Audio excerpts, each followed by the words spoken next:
இந்த பாட்டில் எடுத்து வீசினவன் நேரடியா வரல, நெஞ்சுக்கு நேராக மோதல. பின்னாடியா ஒரு வழி இருக்குதான். இந்த திமுக காரங்க பொழப்பே பின்னாடி வழியா வர்றதே இவங்களுக்கு வேலையா போச்சு. நீ தெம்பு இருந்தா, திராணி இருந்தா, தைரியம் இருந்தா, துணிச்சல் இருந்தா நேரடியாக களத்தில் எதிர்த்து நின்று போராடுவதற்கு தயாரா? நேரடியா மோதணும்.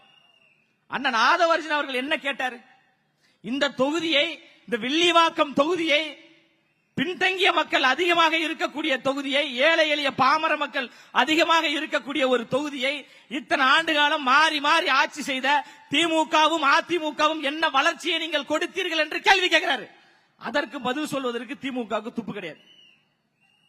அண்ணன் அவர்கள் நேற்று, தலைவர் அண்ணன் விஜய் அவர்கள் நேற்று வேட்புமனு தாக்கல் பண்ண போறாங்க. அதற்கு அவ்வளவு தடை, நெருக்கடி.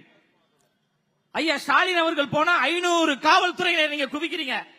ஆனால் தளபதி அவர்கள் செல்கின்ற போது 50 காவல்துறை தான் பாதுகாப்பு. இதுல சேகர் பாபு அவர் ஒன்னு சொல்றாரு, அவரை வெளியில வர சொல்லுங்க முதல்ல.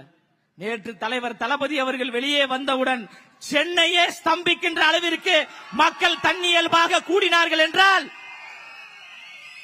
மக்கள் நேசிக்கக்கூடிய ஒரு தலைவர், மக்கள் விரும்பக்கூடிய ஒரு தலைவர், இந்த தமிழ்நாட்டு மண்ணை ஆட்சி செய்யக்கூடிய தலைவர் அண்ணன் விஜய் அவர்கள் என்பதை சென்னை மக்கள் உணர்த்திவிட்டார்கள். கொளத்தூரில் இருந்து அண்ணனால் வெளியே செல்ல முடியாத அளவுக்கு கொளத்தூர் மக்கள் எல்லாம் தன்னியல்பாக அன்பை அள்ளி தெளித்தார்கள் என்றால், புரட்சி தலைவர் எம்ஜிஆர் அவர்களுக்கு பிறகு மக்களால் நேசிக்கப்படக்கூடிய ஒரே தலைவன் தமிழ்நாட்டில் எங்கள் அண்ணன் விஜய் அவர்கள் மட்டும்தான்.